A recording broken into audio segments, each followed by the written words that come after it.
Mr. Chair. Senator Isaacson.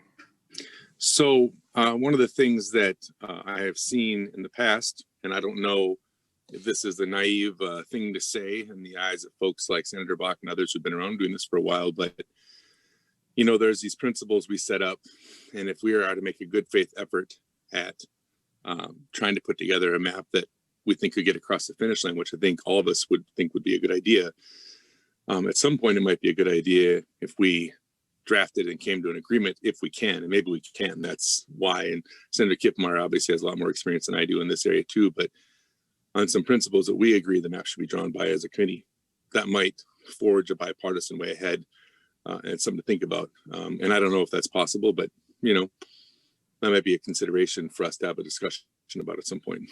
Oh. Thank you, Senator Isaacson. I agree that those principles are important. I think in discussing this, I think those would originate most likely in State Gov Committee under Senator Kiffmeyer, but we will probably have that discussion within our committee at some point.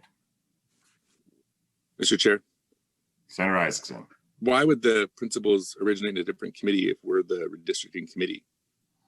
Simply because of the jurisdictional overlap. We're still in discussions on what exactly this committee, if we're just going to be looking at the lines within our state and congressional districts, or if we're going to bring in some of those policy matters as well.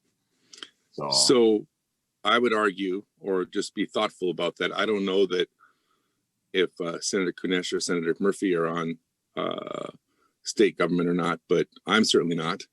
And so it would be hard pressed for me to want to move forward on a map that I didn't have input on what the principles were. So it would seem silly to me that we would defer to another committee to make that decision when we are the committee that makes that decision. To be my from the outside, that's how I see it looking in. But we can certainly, I mean, that's a further discussion. And I understand you guys are still trying to untangle that web. So keep me posted. Thank you, Senator Isaacson.